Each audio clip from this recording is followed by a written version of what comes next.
WBUR Podcast, Boston. This is Up Next. I'm Tiziana Deering. Some colleges in Massachusetts will be letting students graduate in 3 years. The applied bachelor's degree takes a whole year less than a traditional 4-year bachelor's degree. Pilot programs at Merrimack College and Suffolk University will start in the fall of 2027. Not everyone likes the idea. WBUR's Sharon Brody spoke to Massachusetts Commissioner of Higher Education, Noe Ortega, about why he approved the programs. We need to start to rethink the way that we approach higher education and learning in this country. Students are changing. We are no longer just seeing 18 to 24-year-olds come into our institutions of higher education. We have more students who are first generation, more students who are returning back to college after some time. And we need to figure out how we're going to adapt the way that we provide learning. And one of the areas that we certainly need to think about is time to degree.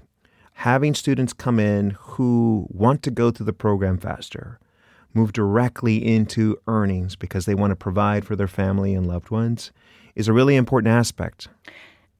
There is pushback that these applied bachelor's degrees will be watered down degrees. One professor told WBUR, of course it's cheaper, so is buying 3 sticks of butter rather than 4. How do you respond to that?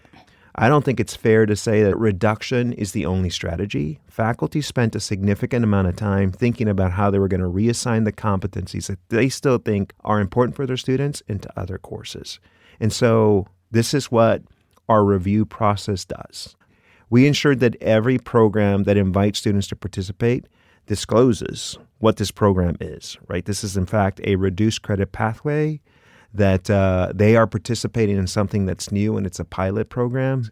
The department doesn't go back and assess all the institution's offerings, right? We don't look at whether or not someone with a 120-hour bachelor's degree actually has all the competencies and skill sets. We just assume, because you can check off the box of 120 hours, that it is an allowable degree. In this case, we're taking the added step of really examining, Sharon, what those outcomes are. And so we're taking that very seriously, is what I tell faculty when they push back. How will you monitor and measure success or lack thereof? We will be monitoring them on a yearly basis. Will these students graduate with something that will be accepted out into the workforce? Making sure that we assess and examine what that placement looks like will become extremely important.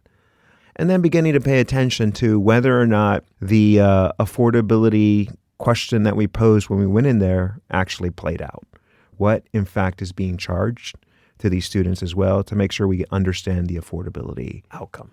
Doesn't it seem like one could look at it a little bit as a Rube Goldberg device, this crazy contraption to get around the wild high cost of higher education, which is a very fundamental problem that this can't really address? That is a really interesting observation, right? I want to caution us as to only making this about affordability, but it's true. Price has gone up, but we put in other levers as a state to reduce it. For example, financial aid. We now have free community college and free public 4-year for those who are high need, measured by Pell eligibility. So we're doing things to drive the costs down. But I think this is really about the experience and the innovation needed to change the way that students engage with post-secondary learning as the demographic and the composition of students changes significantly.